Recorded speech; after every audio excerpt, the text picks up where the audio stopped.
Once upon a time, in the city of Lagos lived a young couple, Jesse and Simon. Jesse is the only child of her parents, a rich couple who deals in oil and gas and live in their own estate. Her parents had her after waiting for 15 years, so naturally they overpampered her. They gave her everything she ever asked for and treated her like a queen. This made Jessie to have the consciousness that she can get whatsoever she desires. Jessie and Simon grew up in the same neighborhood, although very different lifestyle. Jessie was overpampered as an only child, and she enjoyed love and care from her parents. But Simon lost his parents at a very young age and was left in the care of his cruel aunt, who made sure he is saddled with endless chores and little food to eat. At a young age, Simon always admired Jessie whenever he sees her. He always wished to have the boldness of speaking to her, but he couldn't because his cousins always remind him that she's way out of his league. But he was determined that if not now, he will speak to her someday. Years later, after graduating from the university, Simon got a job along with his friend Andrew with a big tech company in Lagos State. And since he is now earning much money and can take care of himself, he moved out of his aunt's house to rent his own apartment. One fateful day, as he was going home, he decided to buy food from KFC so that he will have something to eat when he gets home. As he was being attended to, he couldn't help but look around and he noticed a lady by the corner of the eatery crying. He approached her, and as she looked up, he realized it was no other person but the little girl he had been crushing on all his life. They got talking, and he realized she just had a breakup with her fiance. He consoled her. They exchanged numbers and departed. For the next 6 months, they were gisting and communicating as good friends until one day he asked her a question. Jessie, you may not believe, but I've always loved you since I was little. Please, will you be my girlfriend? Jessie looked at him. She loved him as a friend because he was kind and always there for her. So she said, Simon, no problem. Let's see how it goes. Hearing her say that, Simon felt on top of the world. He promised to take care of her, and they started their relationship. After 2 years of courting, Simon proposed to her and she accepted. They planned for their wedding and it was the talk of the town, as her parents spared no expenses as their only child was getting married. But to Jessie, deep within her, she wasn't sure if she was getting married out of love or out of gratitude. The first few years of their life was tough, as Jessie wasn't used to this type of life Simon gave her. She was used to having maids at her beck and call and getting whatever she needs. These are two people who grew up at the opposite side of life. Some months later, Jessie started complaining even when it was Simon who does all the house chores, as he was used to it from childhood. We need a bigger apartment, even if it's not as big as my dad's house. At least something close. Or she'll say, I can't sweep or mop this house. That's what maids are for. And gradually, she started spending days in her parents' house. But in all, Simon never complained because he wanted her to be comfortable. One day, after a busy and stressful day, Simon got home and met his wife lying on the couch watching K-drama. She didn't even look up to greet him. So he asked her, Jessie, have you eaten? She then looked at him and said, I don't have appetite for the food at home. I want to eat noodles with some veggies and a chilled juice, she said, pouting. All right, my love. I'll get it ready ASAP. Simon rushed to the kitchen to cook for his wife, not minding how tired he was. He was just doing all this to please her. Days went by and this became the norm in the house. But Jessie was still not comfortable. She was not satisfied. She became frustrated and spent most of her time in her father's house. Anytime she's at home, she's either pressing her phone or watching K drama and Z World. One evening, as Simon got home as usual, he met Jessie lying on the couch, scrolling through her phone with the house scattered. He went to the room and also met the room scattered. He then confronted her. Jessie, why is everywhere scattered? You've been at home since morning, so what have you been doing? And what do you mean by that? I've told you times without number that it's a maid's job to clean and to cook. You didn't get married to me to do that, do you? She continued pressing her phone. On another fateful day, as Simon was coming back from work, he got involved in a fatal accident that affected his spinal cord, but just temporary. At first, Jessie took care of him as a good wife. She tended to his needs and was at his beck and call. Few days later, Jessie found out she was pregnant. As she broke the news to Simon, their joy knew no bounds.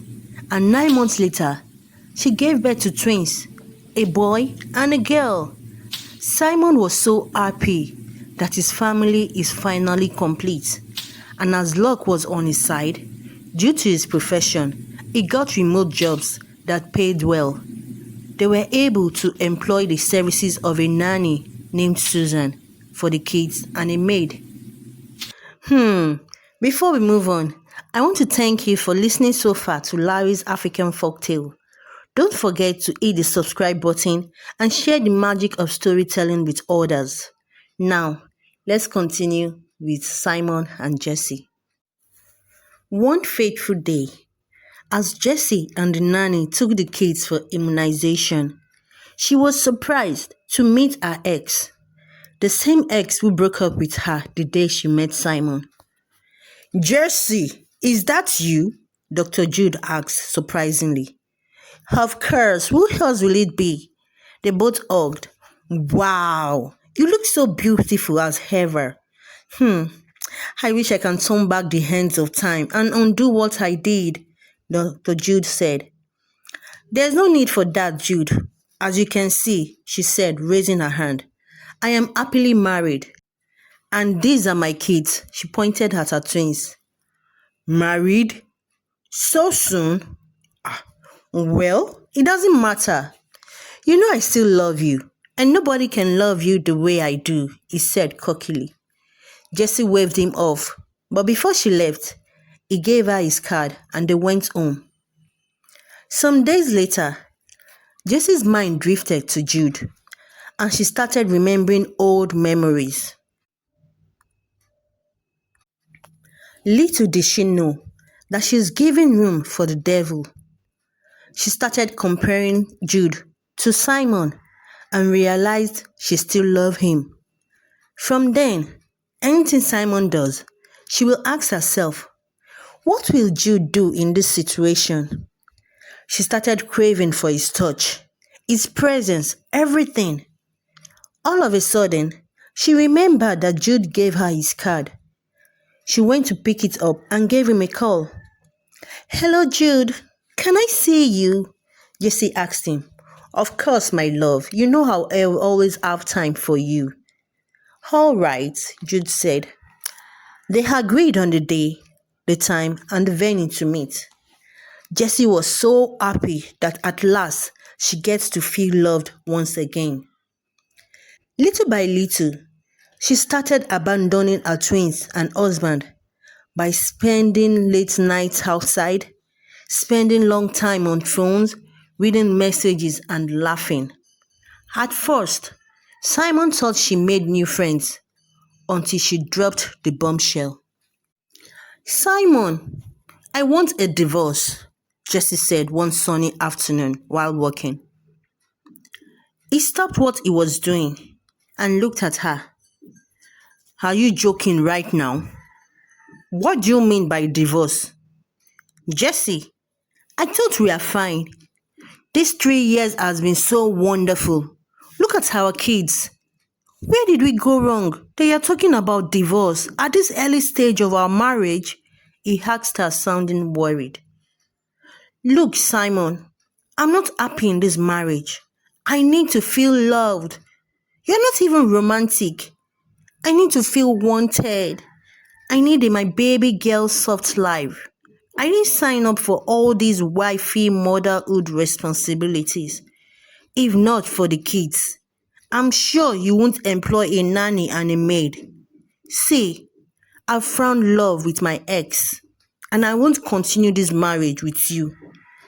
She dragged her suitcase and left the house. One sunny day, Simon's friend Andrew paid him a visit. My guy, biggest tech guy in town. How you dey now? But guy, you no do well oh. You didn't even ask after me. After all this while, you no good though. Andrew accused him. Look at you. Ask after you care. From who? Is it not just 1 year after my wedding you traveled out of the country? And just last week, I heard you were back. Look at you. So who will I ask you from? Simon joked. Speaking of marriage, where is that our wife? Where is that beautiful damsel that captured your heart? Where is she? Call her out now. Let her come and greet her about call her. She's left me. Sorry, I didn't hear what you said. She's gone. Gone. What do you mean by gone? Andrew asked. She's left me, Simon cried out. She left me for her ex. Can you imagine? She left me and our kids for one ex that didn't even see anything good in her. Wait, calm down. Let me understand something. She left you for her ex. I thought they said ex should always be ex. They should remain in the past. But see, guy, it's a loss, so let me just I will advise you to move on. And don't wallow in such rubbish. Look. Don't even think about it. Look at this pretty lady that is taking care of your children. What do you think about her? Reason that girl now, reason them. But see, go and write today's date down. That girl that left with her 2 left legs, she's coming back to beg you. Now me they tell you, my guy, she will come back to this house to beg you. Don't think about her. Don't think about her at all. Mark my words. She will regret her actions. He joked. Some days later, Simon started thinking about what Andrew said. And he started thinking about Susan. She takes care of my kids very well and treats them like her own. I'm sure we can work something out. Then one day, as Susan was trying to seduce him, he called her and sat her down. Susan, I see all you do for me and my children. How you take care of them as yours and how you take care of me as well. But I want you to understand something. I am not the right man for you. I can't give my heart out to anyone, at least not now. I don't know about the next 10 to 20 years from now. And I can't ask you to waste your youthful years waiting for me. So please, whenever you think you want to leave to start your own family, I will support you, he told her, holding her hands. In tears, Susan said, Sir, I wish I've met you long before now. You are a very kind and a nice man who deserves a loving wife. I've heard all you said, and I pray that when you're ready, God will give you a woman that will love you and take care of you. And after that, they continued living their usual way.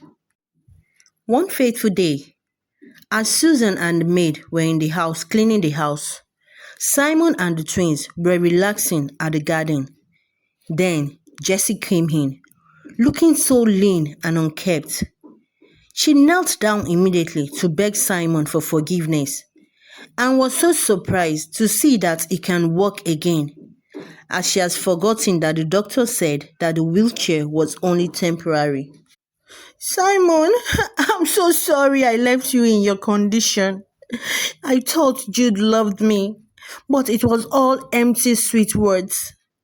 He gets angry easily and beats me up at every slight provocation. Please, I'm so sorry, Simon. I'm sorry. I don't understand what you're apologizing for. As you can see, my family is complete. There is no room for strangers here. I've forgiven you. At least, you made me to know my love is not enough for you. So go back to the person that is romantic and can show you enough love. Obviously, I don't need a woman like you in my life. I can take good care of myself and my children, Simon told her. But they are also my children, she cried out. And no one is disputing that. You can come and see them anytime you like. You are their mother. I won't deprive you of that. But for me, I've moved on with my life and I'll advise you do same. I wish you well. Simon then turned to the kids. He said, Sweeties, when you are done with your mother, you can come inside, he told them, walking into the house. But the children ran after him, screaming, No, Daddy, no, she's not our mother. Jessie felt so embarrassed. She stood up and walked away, feeling so sad that her own children rejected her. While for Simon, it was the beginning of a new life. The end. Wow, my lovely family.